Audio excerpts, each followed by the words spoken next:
تو حضرت فاطمہ رضی اللہ عنہا کے بارے میں آج ہم پڑھیں گے. ان کا نام فاطمہ بنت محمد بن عبداللہ بن عبد المطلب تھا. والدہ کا نام خدیجہ بنت خویلد بن اسد.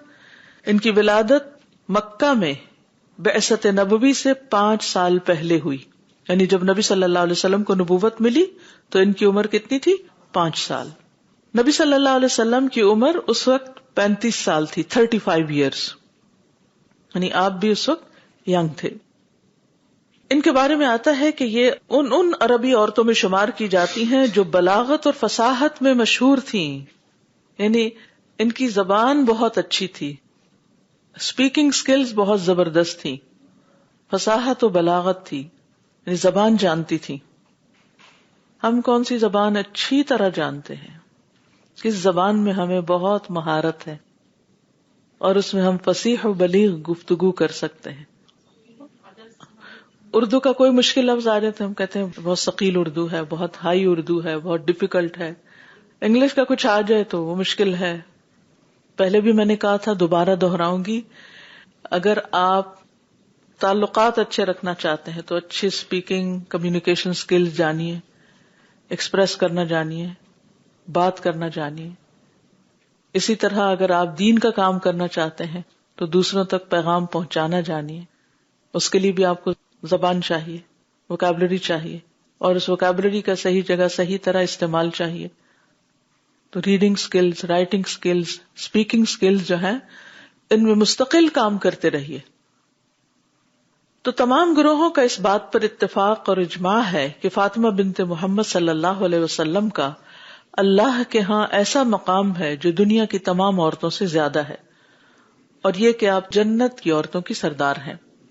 اور پھر جب یہ بات آتی ہے کہ حضرت خدیجہ کا مقام بلند ہے اور مریم کا اور پھر حضرت آسیہ کا, تو وہ اپنے اپنے دور کے اعتبار سے, ٹھیک ہے. اور اوورآل حضرت فاطمہ رضی اللہ تعالی عنہا کا. پھر انشاءاللہ کل ہم حضرت عائشہ کے بارے میں بھی پڑھیں گے کہ ان کے بارے میں نبی صلی اللہ علیہ وسلم نے کیا فرمایا ہے. بہرحال یہ وہ خواتین ہیں جو بلند درجات کی مالک ہیں. فاطمہ رضی اللہ تعالی عنہا نے بچپن سے ہی بڑے مشکل حالات دیکھے تھے, بہت سے حادثات اور واقعات دیکھے. ان کے والد نبی صلی اللہ علیہ وسلم قریش کے ظلم و ستم برداشت کرتے تھے, اور وہ سارے واقعات اور حالات آپ کے سامنے تھے. اس موقع پر حضرت فاطمہ کا کردار کیا ہوتا تھا, یہاں میں ان کا کردار بتانا چاہتی ہوں کہ اسلام کی خدمت میں نبی صلی اللہ علیہ وسلم کا ساتھ دینے میں ان کا کردار کیا تھا. کیا کرتی تھی؟ وہ گھر میں بیٹھی رہتی تھی, اس ظلم پر آپ کی مدد کرتی, آپ کی تائید اور نصرت کرتی, اپنی والدہ کے نقش قدم پر تھی. اور آپ کو معلوم ہے کہ جب کبھی نبی صلی اللہ علیہ وسلم کو قریش نے ستایا تو یہ دوڑی دوڑی آتی آپ سے. جب ایک موقع پر آپ کے اوپر وہ غلاظت رکھ دی گئی تھی, اونٹ کی اوج رکھ دی گئی تھی, اور پھر انہوں نے آ کر ہٹایا. پھر اسی طرح ایک مرتبہ آپ کا سر دھو رہی تھی. تو مختلف مواقع پر جب بھی آپ کو ستایا جاتا تو یہ بیٹی ساتھ ساتھ ہوتی اور آپ کی مدد کرتی. ان کی فضیلت کے بارے میں آیات اور احادیث ملتی ہیں. ان کے بارے میں یہ آیت نازل ہوئی سورۃ الاحزاب کی, انما یرید اللہ لیذھب عنکم الرجس اہل البیت ویطہرکم تطہیرا. اگرچہ ازواج مطہرات کے بارے میں ہے لیکن یہ بھی اس میں شامل ہے. اس کے بارے میں حدیث میں آتا ہے, جامع ترمذی کی روایت ہے. آیت کا ترجمہ ہے, اللہ تعالیٰ تو یہی چاہتا ہے کہ تم سے گندگی کو دور کر دے اے گھر والو, اور تمہیں پاک کر دے, خوب پاک کرنا. ام سلمہ رضی اللہ عنہا سے روایت ہے کہ نبی صلی اللہ علیہ وسلم نے حسن, حسین, علی اور فاطمہ رضی اللہ عنہا کو ایک چادر سے ڈھانپ کر فرمایا, اللہم ہؤلاء بیتی وخاصتی فاذھب عنہم الرجس وطہرہم تطہیرا. اے اللہ, یہ میرے اہل بیت ہیں, میرے خاص الخاص لوگ ہیں, تو ان سے گندگی کو دور فرما دے اور انہیں اچھی طرح سے پاک کر دے. ٹھیک ہے. تو اسی لیے ان کے بارے میں ایک لفظ ہے مشہور, پنجتن پاک. وہ کیوں کہا جاتا ہے پنجتن پاک؟ پنجتن پاک میں نبی صلی اللہ علیہ وسلم اور حضرت علی, حضرت فاطمہ, حضرت حسن اور حسین, یہ 5 لوگ شامل کیے جاتے ہیں. اور پاک ان کو اس لیے کہا جاتا ہے کہ نبی صلی اللہ علیہ وسلم نے ان کے لیے یہ دعا کی تھی, وطہرہم تطہیرا, ٹھیک ہے، یہاں تک تو بات ٹھیک ہے، لیکن بہت سے لوگ پھر اس سے آگے بڑھ جاتے ہیں اور وہ غلوب ہو جاتا ہے، اور وہ کیا کہتے ہیں، وہ پنجتن پاک سے مانگنے لگتے ہیں یا ان کا وسیلہ واسطہ دینے لگتے ہیں یا اور اس قسم کے پھر شرکیہ کام کرنے لگتے ہیں. تو یہاں تک تو بات درست ہے کہ نبی صلی اللہ علیہ وسلم نے ان کے لیے دعا کی تھی کہ اللہ تعالیٰ ان کو وطہرہم تطہیرا، یعنی ہر طرح کے، یعنی ظاہر و باطن ہر لحاظ سے ان کو پاک کر دے، ہر طرح کی آلائشوں سے. پھر اسی طرح حضرت فاطمہ رضی اللہ تعالیٰ عنہ کے بارے میں آتا ہے کہ یہ جنتی خواتین میں سب سے افضل ہیں. آپ نے فرمایا جنت والی خواتین میں سب سے افضل یہ 4 ہیں: خدیجہ بنت خویلد، فاطمہ بنت محمد، مریم بنت عمران اور فرعون کی بیوی آسیہ بنت مزاحم. یہ سلسلہ صحیحہ کی روایت ہے. آپ صلی اللہ علیہ وسلم نے ان کے بارے میں فرمایا تھا کہ اے فاطمہ، کیا تم اس بات پر خوش نہیں کہ جنت میں تم مومن عورتوں کی سردار ہوگی؟ یا فرمایا اس امت کی عورتوں کی سردار ہوگی. ٹھیک ہے، مومن عورتوں کی سردار یا اس امت کی عورتوں کی سردار. قیامت کے دن یہ نبی صلی اللہ علیہ وسلم کے ساتھ ہوں گی. اس کے بارے میں سلسلہ صحیحہ کی حدیث ہے. حضرت علی کہتے ہیں کہ رسول اللہ صلی اللہ علیہ وسلم ہمارے پاس تشریف لائے اور ہمارے ہاں ہی رات گزاری. حالانکہ آپ کا گھر دور نہیں تھا، لیکن آپ اپنی بیٹی کے گھر میں رہے. اس سے کیا بات پتہ چلتی ہے؟ بیٹی کے گھر جا سکتے ہیں، رہ سکتے ہیں، کھا سکتے ہیں. تو کہتے ہیں کہ آپ نے ہمارے ہاں رات گزاری اور حسن اور حسین سو رہے تھے. تو رات کو حسن نے پانی مانگا. رسول اللہ صلی اللہ علیہ وسلم ہمارے مشکیزے کی طرف گئے تو پیالے میں پانی نکالا، پھر اسے پلانے کے لیے لے آئے. اب حسن کی بجائے وہ پیالہ حسین نے اپنے پینے کے لیے پکڑنا چاہا. جیسے عام طور پہ ہوتا ہے کہ ایک بچہ جب کچھ مانگتا تو دوسرے کو خود ہی پیاس لگ جاتی. لیکن بہرحال ان کو لگی ہوگی، لیکن عموماً بچے پھر تھوڑا سا کمپٹیشن میں بھی آ جاتے ہیں، تو وہ بچے تھے اس وقت. لیکن آپ نے اسے نہ پینے دیا. پھر حسن سے ابتدا کی. فاطمہ رضی اللہ عنہا نے کہا اللہ کے رسول صلی اللہ علیہ وسلم ایسے لگتا ہے کہ آپ کو حسن زیادہ محبوب. آپ نے فرمایا یہ بات نہیں، اصل بات یہ کہ حسن نے پہلے پانی مانگا تھا. تربیت کا ایک نقطہ ہاتھ آ گیا. کیا؟ جی، جو پہلے آئے اس کا حق پہلے ہے. الاول فالاول. ٹھیک ہے نا، فالسابقون السابقون. عام زندگی کا بھی اصول ہے. ٹریفک کے قوانین میں کیا ہے؟ پہلے کس کو نکلنا چاہیے سٹاپ سائن کے بعد؟ جو پہلے آیا ہو. ٹھیک ہے نا، قدرتی نیچرل سی بات ہے. لیکن بعض اوقات ہم ایک چیز کے اصل رخ کو نہیں دیکھتے، ہم دوسرے کو دیکھ لیتے ہیں. حسین چھوٹے تھے، ہو سکتا ہے حضرت فاطمہ کے دل میں یہ کہ یہ چھوٹے ہیں پہلے ان کو مل جائے، کیونکہ ہم مائیں عام طور پہ یہ کرتی ہیں نا، یہ چھوٹا ہے پہلے اس کو دے دیتے ہیں. ٹھیک ہے، اگر کوئی اپنا حق چھوڑ دے تو چھوڑ دے. اگر بڑا کافی سمجھدار ہے تو پھر تو ٹھیک ہے، اس کو سمجھا کے دیا جا سکتا ہے دوسرے کو کہ پہلے ذرا اس کو چپ کرا لیں پھر تم لے لینا. لیکن عمومی اصول یہی ہے کہ الاول فالاول.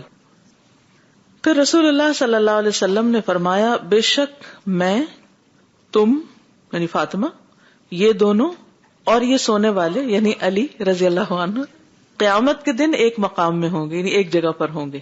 ٹھیک ہے، تو ان سے مراد حضرت فاطمہ ان کے بیٹے حسن اور حسین ہیں. اور آپ صلی اللہ علیہ وسلم کی گفتگو کا انداز بھی کتنا خوبصورت تھا. وہذا الراقد، یہ سونے والا، یعنی اس میں پیار ہے نا، ایک محبت ہے. اور علی فارمل ہے، راقد انفارمل ہے. اس سے ایک اور بڑی اچھی بات ہمیں پتہ چلتی ہے، وہ یہ کہ حدود کے اندر رہتے ہوئے اس طرح کے محبت کے نام اور صفات اور ان چیزوں کا ذکر کرنا جو دوسرے کو بری محسوس نہ ہو، اس میں کوئی حرج نہیں. اس سے ایک بے تکلفی بھی ظاہر ہوتی ہے. اچھا، بعض اوقات ایسا ہوتا ہے کہ ہم دین کا کام کرنے والے پروفیشنلزم کی طرف چل پڑتے ہیں. بہت اچھی بات ہے، کام میں پروفیشنل ہونا چاہیے، لیکن وہ ہم کچھ ضرورت سے زیادہ ہی پروفیشنل ہو جاتے ہیں کہ ہم مسکرانا چھوڑ دیتے ہیں، کسی کا حال معلوم کرنا چھوڑ دیتے ہیں، اور کسی کو کسی پیارے نام سے بلانا چھوڑ دیتے ہیں. تو اس میں کوئی حرج نہیں، ایز لانگ ایز وہ نام پیارا ہو، اس میں تانا نہ ہو، کسی کا کوئی عیب چھپا نہ ہو، یا کسی کو کوئی ایسی بات کہنا مقصود نہ ہو. پھر اس میں بھی خوبصورتی جب ہوتی ہے جب آپ ایک حد پہ رہتے ہیں. جب آپ حد سے بڑھنے لگتے ہیں نا، رستوں میں کھڑے ہو کے راستہ بلاک کر کے آپ گلے ملنا شروع کر دیتے ہیں، تو پھر وہ کیا ہوتا ہے پھر وہ کام میں حرج ہو جاتا ہے, پھر رکاوٹ ہو جاتی. تو دونوں میں سے اعتدال. جب آپ کا اپنا ٹائم ہو, فری ٹائم ہو, بریک ٹائم ہو, دوسرے لوگوں کو رعایت کرتے ہوئے آپ ایک دوسرے سے خوب خوشی سے ملے, اچھے سے ملے, محبت سے ملے. دوسرا نہیں بھی بلا رہا تو آپ خود آگے بڑھ جائیں اور ملے. تو اس سے کاموں میں آسانی ہو جاتی. اللہ نے ہمیں مشین نہیں بنایا, روبوٹ نہیں بنایا, درختوں کی طرح اور جانوروں کی طرح بے زبان نہیں بنایا. جیسے وہ جانور مویشی اگر باڑے میں 20-30 بھی بندے ہوئے ہوں تو وہ آپس میں بےچارے بول ہی نہیں سکتے. تو کبھی میں دیکھتی ہوں نا تو میں کہتی یا اللہ, یہ بول نہیں سکتے. اور اس وقت مجھے اپنی بولنے کی نعمت پہ اتنا شکر آتا ہے کہ کتنی بڑی نعمت ہے کہ ہم اپنے دل کے جذبات, خوشی, غم, غصہ, محبت, ہر چیز کا اظہار کر سکتے ہیں. میرے پاس 2 بلیاں تھیں, تو ایک بلی کہیں چلی گئی نا, باہر گھومنے پھرنے چلی گئی, تو ایک دن نہیں آئی اور دوسری بلی اکیلی رہ گئی. اور یہ دونوں بہت آپس میں کھیلتی تھی, بھاگ رہی ہیں ایک دوسرے کے ساتھ, لڑائی جھگڑے ہو رہے ہیں کہیں, تو وہ انجوائے کرتی تھی. اب وہ 1-2 دن کے بعد جب وہ بلی واپس آئی تو جو پہلی بلی تھی صرف اس کو دیکھ رہی تھی. تو میرے دل پہ اتنا رحم آیا. میں نے کہا اگر ہم ہوتے اور ہمارا کوئی ساتھی 2 دن کے بعد آتا تو ہم ایسے تھوڑی دیکھتے رہتے. میں نے کہا یہ بیچاری تو اسمائل بھی نہیں کر سکتی, نہ یہ سلام کر سکتی, نہ اسمائل کر سکتی, نہ گلے مل سکتی, نہ آگے بڑھ سکتی, بس دیکھے جا رہی بس. تو آپ سوچئے پھر ہم میں اور جانوروں میں فرق کیا رہ جاتا ہے. اگر ہمارا کوئی ساتھی 2 دن بعد آ رہا ہے یا کچھ ویکینڈ کے بعد آ رہے ہیں اور ہم حال بھی نہ پوچھے اور وہ دیکھتے رہیں, نہ اسمائل کریں, نہ سلام کریں, نہ آگے بڑھیں, نہ خوشی سے بات کریں, بس ٹھیک ہے تھکے مارے آ گئے. نہیں, ایسا نہیں ہونا چاہیے. مومن جو ہوتے ہیں الذین یألفون ویؤلفون, محبت کرتے بھی ہیں اور کیے بھی جاتے ہیں. تو بہرحال آپ صلی اللہ علیہ وسلم نے کیا فرمایا, ھذا الراقد, یہ جو سو رہے ہیں یہ بھی, اور یہ بچے بھی, اور میں اور تم, اور یہ رات کے وقت آپ. اور پھر یہ کہ بچہ پانی مانگتا ہے تو یہ نہیں کہتے فاطمہ اٹھو پانی دو, بچے کو کیا شور مچا رہا ہے. نہیں, آپ خود اٹھتے ہیں. اور بیٹی بھی اٹھ جاتی ہے کہ میرے باپ کو کیوں تکلیف ہو رہی ہے, لیکن اتنے میں آپ پانی اٹھا بھی لاتے ہیں جب تک وہ آتی ہیں. اور اتنے میں حسین بھی اٹھ جاتے ہیں. تو ہوتا نا ایک بچہ اٹھے تو دوسرا بھی شور سے اٹھ جاتا ہے, تو وہ بھی اٹھ گئے ہیں. اور اس وقت بھی تعلیم و تربیت ہو رہی ہے, اور اس وقت بھی خوشخبریاں دی جا رہی ہیں. میں سوچتی ہوں کہ کتنی اچھی گفتگویں تھیں ان کی. زندگی کے سارے غم, دکھ اور تکلیفیں بھول جاتے ہوں گے. اچھا, ہم لوگ کبھی ایسا فیملی اکٹھے ہوں, کسی کے گھر جانا ہو آنا ہو, یا تو غیبتیں ہوتی ہیں یا کوئی پریشانیاں ہی ڈسکس ہو رہی ہوتی, خوش کرنے والی باتیں کم ہی ہوتی ہیں, اس کو انجوائے نہیں کرتے. یعنی ہمیں اچھی باتیں کرنا نہیں آتی کیونکہ دلوں پہ کچھ اور ہی غبار چھائے ہوئے, بھولتے ہی نہیں, اپنے ماضی کو نہیں بھولتے, ماضی میں ہونے والے مسئلے مسائل نہیں بھولتے. اب اس کا نتیجہ کیا ہوتا ہے کہ جو آتا ہے وہ بھی بوجھل دل لے کے جاتا ہے. تو اگر والدین آپ کے گھر آئیں تو آتے ہی ان کو اپنے مسائل اور جھگڑے نہیں سنانے شروع کرتے, ان کو خوش رکھیں. تو کب تک آپ کے مسائل حل کرتے رہیں گے؟ کبھی تو آپ بھی بڑے ہو جائیں اور خود بھی کچھ مسائل کا حل سوچیں. بہرحال اسی طرح یہ ہے کہ امام مہدی جو ہوں گے وہ بھی انہی کی نسل میں سے ہوں گے. صحیح الجامع صغیر کی روایت ہے, رسول اللہ صلی اللہ علیہ وسلم نے فرمایا مہدی میرے خاندان اور فاطمہ کی اولاد میں سے ہوگا. نبی صلی اللہ علیہ وسلم کی ان سے محبت آپ کو بہت زیادہ محبوب تھی, اور اس کا اظہار آپ نے کیا بھی. محمد بن اسامہ اپنے والد سے روایت کرتے ہیں, وہ کہتے ہیں جعفر, علی اور زید بن حارثہ جمع ہوئے. جعفر نے کہا میں رسول اللہ صلی اللہ علیہ وسلم کو تم سے زیادہ محبوب ہوں. علی کہنے لگے میں تم سب سے زیادہ محبوب ہوں رسول اللہ صلی اللہ علیہ وسلم. زید کہنے لگے میں تم سب سے بڑھ کر رسول اللہ صلی اللہ علیہ وسلم کو محبوب ہوں. انہوں نے کہا چلو ہمارے ساتھ, ہم حضور صلی اللہ علیہ وسلم سے جا کے پوچھ لیتے ہیں, آپ سے فیصلہ کروا لیتے ہیں. اسامہ بن زید کہتے ہیں کہ وہ سب آئے, آپ سے اجازت طلب کی. آپ نے مجھے فرمایا جاؤ دیکھو کون ہے. میں نے کہا یہ جعفر, علی اور زید ہیں. میرے ابا جان میں انہیں کیا کہوں؟ آپ صلی اللہ علیہ وسلم نے فرمایا ان کو اندر آنے کی اجازت دے دو, اور وہ سب اندر آ گئے. ٹھیک ہے, اب آپ دیکھیے کہ اسامہ جو ہیں وہ بھی نبی صلی اللہ علیہ وسلم کو ابھی کہہ رہے ہیں. پھر انہوں نے کہا آپ کو سب سے زیادہ محبوب کون ہے؟ آپ نے فرمایا فاطمہ. اور اس کے بعد آپ نے یہ بھی بتایا کہ کون کس طرح محبوب ہے, یہ روایت پیچھے گزر چکی ہے. نبی صلی اللہ علیہ وسلم کا ان کو خصوصی عزت اور محبت سے نوازنا. ام المومنین عائشہ رضی اللہ عنہا کہتی ہیں کہ جب وہ آپ صلی اللہ علیہ وسلم کے پاس آتی یعنی حضرت فاطمہ تو آپ ان کی طرف کھڑے ہو جاتے، پھر ان کا ہاتھ پکڑتے، انہیں بوسہ دیتے، انہیں اپنی جگہ بٹھا لیتے، اور جب آپ ان کے ہاں جاتے تو وہ اٹھ کر آپ کی طرف بڑھتی، آپ کا ہاتھ پکڑتی، پھر آپ کو بوسہ دیتی اور آپ کو اپنی جگہ بٹھا دیتی. کتنا دور تھا ایک دوسرے کا گھر اور کتنے عرصے بعد ملتے ہوں گے. یعنی آداب آپ دیکھیے، کیا ہمارے کلچر میں ایسی کوئی چیز ہے؟ کیا اللہ کے رسول صلی اللہ علیہ وسلم کی زندگی میں ہمارے لیے بہترین نمونہ نہیں؟ ہم اپنے بچوں کو کیسے ملتے ہیں اور پھر بچے ہمارے ساتھ کیا کرتے ہیں. سوچیے، کیا ہمارے گھروں میں آپس میں ایسی محبت پائی جاتی ہے؟ بتائیے پہل کون کرے گا؟ روز بچے کا ہاتھ چومے، جو آپ کے گھر میں بھی رہتا ہے روز اس کا ہاتھ چومے، چاہے اس نے آپ کی بات نہیں بھی مانی، آئے ہاتھ ملائے، قریب آئے ہاتھ پکڑ کے چومے. یعنی آپ نہیں اٹھ سکتے ہر وقت، یعنی گھر کے اندر تو ہر وقت نہیں اٹھا جا سکتا، لیکن بچوں کو پیار کریں. پہلے میں نے عرض کیا تھا بچے کتنے بھی بڑے ہو جائیں، حضرت فاطمہ خود بچوں والی ہو گئی تھی، شادی شدہ تھی، لیکن آپ صلی اللہ علیہ وسلم ان سے پیار کرتے تھے، محبت کرتے تھے. آپس میں، خاندانوں میں، گھرانوں میں محبت ہونی چاہیے. اصل میں ہم گھر میں ہی محبت کرنا نہیں سیکھتے نا، اور پھر کیا ہوتا ہے جہاں جاتے ہیں وہاں بھی محبتیں ساتھ لے کے نہیں جاتے، تو ہماری زندگیوں میں خوشیاں نہیں رہی. کیا حضرت فاطمہ کی زندگی میں کوئی غم تھا؟ ابھی ذرا آگے آپ دیکھیے کیا کیا مسائل تھے ان کے. کھانے کو نہیں، کام کر کر کے تھک رہی ہیں، سارا کچھ ہو رہا ہے، لیکن اس کے باوجود محبتوں میں کبھی نہیں، کیونکہ اللہ نے محبت جیسی چیز رکھی اس لیے ہے تاکہ یہ غم اور بوجھ دور ہو جایا کرے.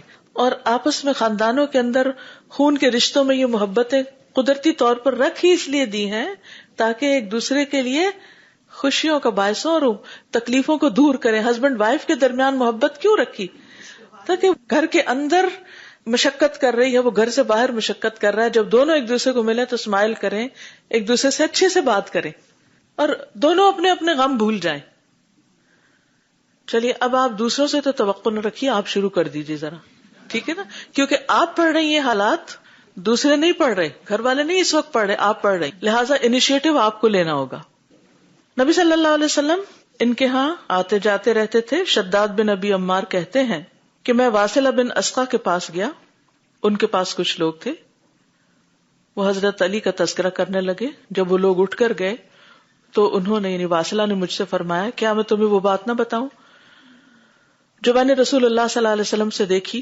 میں نے کہا کیوں نہیں؟ کہنے لگے ایک مرتبہ میں علی رضی اللہ عنہ کے بارے میں پوچھنے کے لیے فاطمہ رضی اللہ عنہ کے پاس آیا. انہوں نے بتایا کہ وہ رسول اللہ صلی اللہ علیہ وسلم کی طرف گئے ہیں، تو میں بیٹھ کر انتظار کرنے لگا. اتنی دیر میں رسول اللہ صلی اللہ علیہ وسلم تشریف لے آئے، ان کے ساتھ حضرت علی، حسن اور حسین سبھی تھے. دونوں میں سے ہر ایک یعنی حضرت حسن اور حسین دونوں ہر ایک آپ کا ہاتھ پکڑے ہوئے تھے، ایک ادھر انگلی لگی ہوئی ادھر انگلی، یہاں تک کہ نبی صلی اللہ علیہ وسلم گھر میں تشریف لائے تو آپ نے حضرت علی اور فاطمہ کو قریب بلا کر اپنے سامنے بٹھایا. حسن اور حسین دونوں کو اپنی رانوں پر بٹھا لیا، ایک کو ادھر ایک کو ادھر. پھر ان سب کو ایک چادر اڑا کر یہ آیت تلاوت فرمائی، انما یرید اللہ لیذھب عنکم الرجس اہل البیت ویطہرکم تطہیرا. اور پھر فرمایا اے اللہ یہ میرے اہل بیت ہیں اور میرے اہل بیت کا حق زیادہ ہے. اب ایک واقعہ یہ ملتا ہے، ایک اور غدیر خم کے موقع پر بھی آپ نے یہ بات فرمائی، تو اس سے یہ پتہ چلتا ہے کہ یہ بات آپ نے ایک سے زیادہ مرتبہ اس کا اظہار کیا، تو ایک دعا کئی بار بھی دی جا سکتی ہے، ٹھیک ہے نا. اسی طرح ایک اور روایت میں آتا ہے، عمران بن حسین کہتے ہیں کہ میں رسول اللہ صلی اللہ علیہ وسلم کے ہمراہ بیٹھا ہوا تھا کہ فاطمہ رحمہ اللہ آئیں اور آپ کے سامنے کھڑی ہو گئی. جب میں نے ان کی طرف دیکھا تو ان کے چہرے سے خون ختم ہو گیا تھا، بالکل زرد ہو رہی تھی، پیلی پڑی تھی. آپ نے فرمایا فاطمہ میرے قریب ہو جاؤ. وہ قریب ہو گئی، یہاں تک کہ وہ آپ کے سامنے کھڑی ہو گئی. تو آپ نے اپنا ہاتھ کھڑا کیا اور ان کے سینے پر ہار کی جگہ فرما دی، یعنی گردن کے پاس، اور پھر انگلیوں کو کھول دیا اور فرمایا اللہم مشبع الجائعۃ ورافع الودیعۃ لا تجع فاطمہ بنت محمد. اے اللہ بھوکی کو پیٹ بھر کر کھلانے والے، کم درجہ عورت کا درجہ بلند کرنے والے، فاطمہ بنت محمد کو بھوکا نہ رکھنا، ان کی بھوک دور کر دے. عمران نے کہا میں نے ان کو دیکھا، ان کے چہرے پر خون آ چکا تھا اور زردی ختم ہو گئی تھی، جیسے کہ پہلے زردی غالب تھی. اس سے بھی بڑی اہم بات یہ پتہ چلتی ہے، آپ سوچ رہی تھی کہ حضرت عمران نے حضرت فاطمہ کو دیکھا، ہاں جب پردے کا حکم نازل نہیں ہوا تھا تو اس وقت یعنی کہ ایسا ممکن تھا. دوسری بات یہ ہے کہ جب ہمیں کوئی تکلیف ہوتی ہے، کوئی بیماری ہوتی ہے، ہم اپنے بچے کو دیکھتے ہیں بیمار لگ رہا ہے، آج اس کی طبیعت کچھ ٹھیک نہیں، پہلا کرنے کا کام، چلیں اپنا چہرہ دیکھتے ہیں اب شیشے میں، آج تو میرا کچھ رنگ پھیکا سا لگ رہا ہے، چلو میک اپ کر لیتی ہوں. پہلا کرنے کا کام دعا، اپنے لیے بھی دعا، بچوں کے لیے بھی دعا، ساتھیوں کے لیے بھی دعا. وہ کہتا ہائے بیچارہ، ہاں کیا ہو گیا، یہ ہو گیا، نہیں، دعا. بھوک لگی ہے تب بھی دعا، کچھ ہو رہا ہے فوراً کہ اللہ تعالیٰ میری یہ تکلیف دور کر دے، کہیں درد ہو گیا یا اللہ پاک میری تکلیف دور کر دے. بچہ کہتا ہے مجھے درد ہوگا تو چلے بیٹھے دعا کرتے ہیں اللہ تعالیٰ سے، اللہ تعالیٰ دور کریں گے. یعنی سارے ہیلے اور اسباب اور سب کچھ اللہ کے ہاتھ میں، اور جب تک وہ نہ چاہے کچھ بھی نہیں ہو سکتا. نہ دوا فائدہ دے سکتی ہے، نہ کوئی ڈاکٹر کام آ سکتا ہے، اور اگر ڈاکٹر ہو بھی تو معلوم نہیں کہ وہ آپ کو وہ دوا دے جو آپ کو فائدہ دینے والی ہے یا الٹا نقصان دینے والی، کہ وہ بھی انسان ہے، اس سے بھی بھول ہو سکتی ہے. ایک نے کوئی کہانی سنی ہوگی کہ فلاں کے ڈاکٹر نے غلط دوا دے دی، اس کو ری ایکشن ہو گیا اور پھر معلوم نہیں کیا سے کیا ہوا. جان بوجھ کے اس نے نہیں کیا ہوگا لیکن انسان ہے.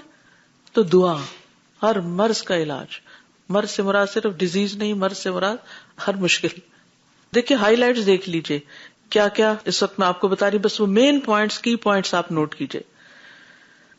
پھر اسی طرح نبی صلی اللہ علیہ وسلم ان کو کبھی نماز کے لیے بھی جگاتے تھے.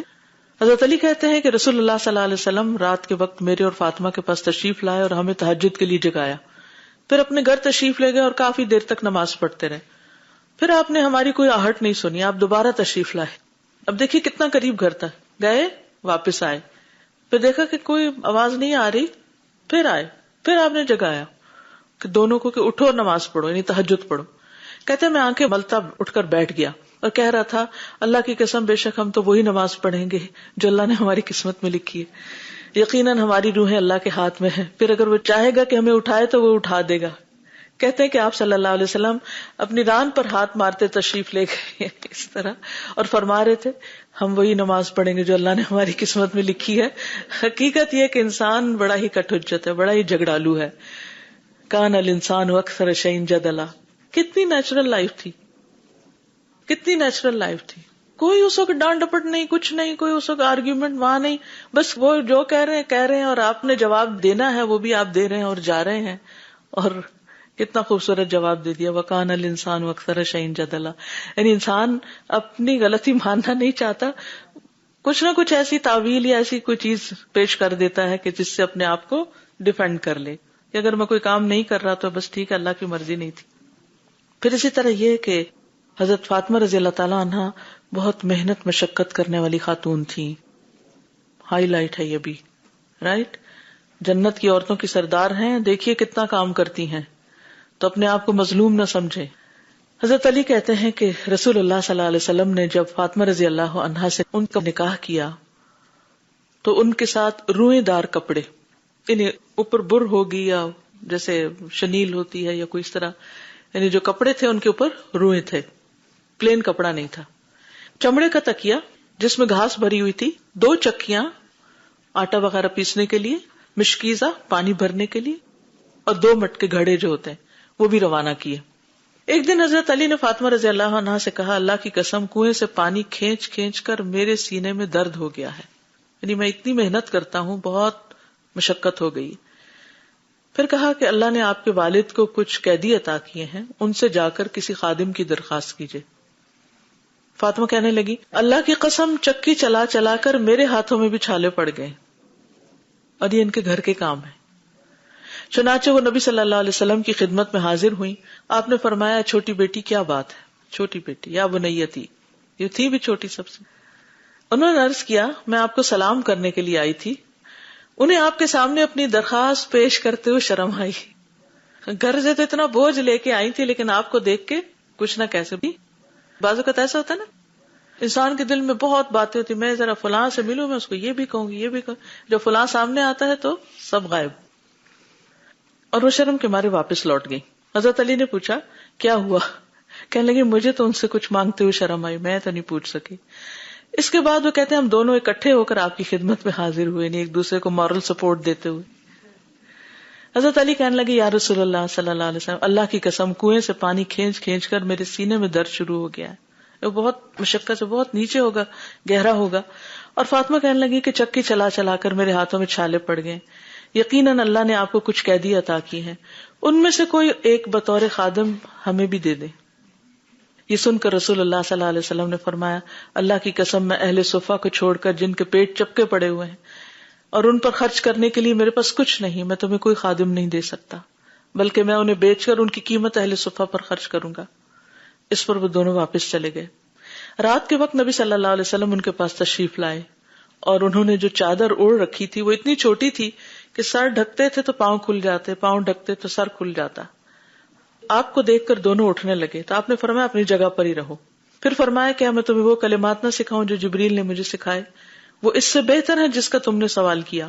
پھر فرمایا ہر نماز کے بعد 10 مرتبہ سبحان اللہ، 10 مرتبہ الحمدللہ، 10 مرتبہ اللہ اکبر کہہ لیا کرو، اور جب بستر پر آؤ تو 33 مرتبہ سبحان اللہ، 33 مرتبہ الحمدللہ اور 34 مرتبہ اللہ اکبر کہہ لیا کرو. حضرت علی کہتے ہیں اللہ کی قسم جب سے رسول اللہ صلی اللہ علیہ وسلم نے یہ کلمات سکھائے ہیں میں نے انہیں نہیں چھوڑا. حضرت علی سے ابن القوا نے کہا کہ جنگ صفین کی رات بھی آپ نے نہیں چھوڑا؟ تو میں نے کہا اہل عراق اللہ تم کو ہلاک کرے، صفین کی رات بھی میں نے نہیں چھوڑا. یہ ہلاک کرے نا وہ جو تقیہ کلام جیسا کلمہ ہوتا ہے نا، you don't mean it but انداز خطاب ہوتا ہے، یعنی میں نے اس رات بھی ان کو نہیں چھوڑا. یعنی اتنی پابندی کے ساتھ میں نے ان کلمات کو پڑھا. ہم سوچیں کہ ان تسبیحات کے پڑھنے کی پابندی ہم کتنا کرتے ہیں رات کو سوتے وقت. اگر ہم اس کی واقعی پابندی شروع کر دیں تو دن بھر کی تھکاوٹ دور ہو سکتی اور بہترین نیند آ سکتی. تو یہ بھی ایک ہائی لائٹ. اب دیکھیے کہ خاص طور پر یہاں آپ کو اپنے سارے کام خود کرنے، گھر کے بھی کرنے ہیں، باہر کے بھی کرنے ہیں، اور اس پر مزید ماشاءاللہ آپ نے پڑھنا لکھنا بھی شروع کر دیا تو مشقت اور بڑھ گئی، ذہنی بھی اور جسمانی بھی، اور پھر اس کی وجہ سے کوئی ادھر ادھر سے بات بھی سننی پڑ جاتی تو جذباتی مشقت بھی ساتھ شامل ہوگی. لیکن الحمدللہ آپ روحانی طور پر اسٹرانگ ہوتے چلے جا رہے ہیں، اور جو شخص روحانی طور پر اسٹرانگ ہوتا ہے ان ساری چیزوں کا مقابلہ کر لیتا ہے، اور اس کے پاس یہ تسبیحات اور اللہ کا ذکر ایک ایسا علاج ہوتا ہے کہ جس کا مقابلہ اور کوئی چیز نہیں کرتی. لہذا کام کے بعد جب بھی تھک جائیں تسبیح شروع کر دیں، لوگوں کی باتوں پر جب تک جائیں تو تسبیح شروع کر دیں. وَلَقَدْ نَعْلَمُ أَنَّكَ يَضِيقُ صَدْرُكَ بِمَا يَقُولُونَ فَسَبِّحْ بِحَمْدِ رَبِّكَ وَكُن مِّنَ السَّاجِدِينَ. نماز سے آپ کی ساری تھکاوٹ اتر جائے گی. تجربہ کر کے دیکھ لیجئے. آپ تھکے ہوئے ہیں نا، دل چاہتے بستر پہ چلے جائیں. ٹھیک ہے رات کو تو آپ کو جانا ہی ہوتا ہے، لیکن اگر دن میں بھی کسی وقت آپ لوگوں کی باتوں سے ادھر ادھر سے تھک گئے ہیں، اور خاص طور پر آپ دیکھیں کہ دن کا ایک لمبا حصہ کام کرنے کے بعد ظہر کی جب لمبی نماز پڑھتے ہیں تو انسان ریلیکس ہو جاتا ہے. میں کبھی پہلے سوچا کرتی تھی کہ دن میں تو اتنے کام ہوتے ہیں، پھر نماز کیوں اتنی لمبی ہے؟ لیکن آپ یقین مانیے کہ اس میں بڑی حکمت ہے. جتنی لمبی نماز ہوتی ہے نا اتنا ہی آپ بہتر طور پر ریلیکس ہوتے ہیں. پہلے آپ وضو کرتے ہیں، پھر آپ سنت پڑھتے ہیں، پھر آپ اوپر نیچے، یعنی اگر آپ نماز کے علاوہ اتنے اسٹریچز کریں تو اسٹریچز کے بعد کیا ہوگا؟ آپ کچھ ریلیکس ہو جائیں گے. لیکن یہاں تو آپ نماز بھی پڑھ رہے ہیں اور پراپر نماز ہو، یہ نہیں کہ ادھر ادھر جھٹکوں والی نماز اوپر سے نیچے ہو کے، اس سے کوئی ریلیکس نہیں ہوتا. وَلَا يَذْكُرُونَ اللَّهَ إِلَّا قَلِيلًا، جیسے منافقین اللہ کا ذکر کرتے ہی نہیں نماز میں مگر بہت تھوڑا، اس سے کوئی ریلیکس نہیں ہوتا. اگر آپ پراپر نماز پڑھنے والے ہیں، میں آپ کو گارنٹی دیتی ہوں کہ یہ نماز آپ کی تھکاوٹ لازماً دور کر دے گی، آپ کو بالکل فریش کر دے گی. آدھی تھکاوٹ وضو سے دور ہوگی، اور وضو بھی ٹھیک ہو، مل مل کے دھویا ہوا ہو، ایسے نہیں پانی کے نیچے آگے پیچھے کر کے بازو چل بھائی اور 2-3 چھینٹے لگا کے منہ کے اوپر نہیں. تو یعنی کہ اگر آپ واقعی منہ مل کے دھوئے نا، کیونکہ وہ کچھ خشک نہیں رہنا چاہیے دائیں بائیں آگے پیچھے سے، تو اچھی طرح مل کے چہرہ دھوئیں، اچھی طرح مل کے بازو، تھوڑا پانی لگائیں لیکن تدلیق کا مطلب ہوتا ہے مل مل کے دھونا تاکہ پانی سارا پہنچ جائے. اور یہ جو مل مل کے دھونا ہے نا، آپ ذرا مل کے دیکھیے اس وقت بازو 2-3 ایسے ملیے کیا ہو رہا ہے. مساج ہو رہا ہے نا، اور تیل کی وجہ پانی لگا کے آپ مساج کر رہے ہیں تو آپ کو ٹھنڈا کر رہے ہیں، ساری نجاستیں اتر رہی ہیں، روحانی جسمانی دونوں. اور اس کے بعد آپ آتے ہیں سکون سے نماز شروع کرتے ہیں، اللہ کا ذکر شروع کرتے ہیں. رکوع میں جب جاتے ہیں تو خوب اچھی طرح جاتے ہیں، یعنی کہ اس میں حکم کیا ہے کہ کتنی کمر جھکائی جائے، اسٹریٹ ہو جائے. اور گھٹنے کیسے ہوں، ڈھیلے یا اسٹریچ کیے ہوئے ہوں؟ اسٹریچ ہوں، کیونکہ کچھ لوگ گھٹنے آگے سے کر کے ایسے کر کے رکوع کر رہے ہوتے ہیں، اس سے کوئی تھکاوٹ نہیں اترتی. اگر آپ مسنون نماز نہیں پڑھتے تو آپ کی تھکاوٹ نہیں اتر سکتی. آپ پراپر نماز پڑھی اور پھر آپ جاتے ہیں سجدے میں، صحیح جما کے آپ سجدہ کر رہے ہیں، صحیح آپ کے پنجے پیچھے سے مڑے ہوئے ہیں. اگر آپ یہ ساری پاؤں کی انگلیاں اور ان کے پور پورے مڑ کے کھچتے ہیں، تھکاوٹ اترے گی یا نہیں اترے گی؟ اور پھر جس سرٹن پوزیشن پہ بیٹھنے کے لیے کہا گیا، اور خصوصاً جب رائٹ پاؤں اٹھا کے آپ کھڑا کر کے آپ تورک کرتے ہیں، صحیح نماز تو پڑھ کے دیکھیے. الا یہ کہ آپ کو کوئی تکلیف ہے، کوئی لیگز میں، گھٹنوں میں یا کچھ اور، وہ تو اور بات ہے، آپ کی مجبوری ہے. لیکن ادروائز اگر آپ مسنون نماز پڑھتے ہیں تو یہی نماز واقعی آپ کے لیے راحت کا باعث بنتی اور آپ اس کو انجوائے کرتے.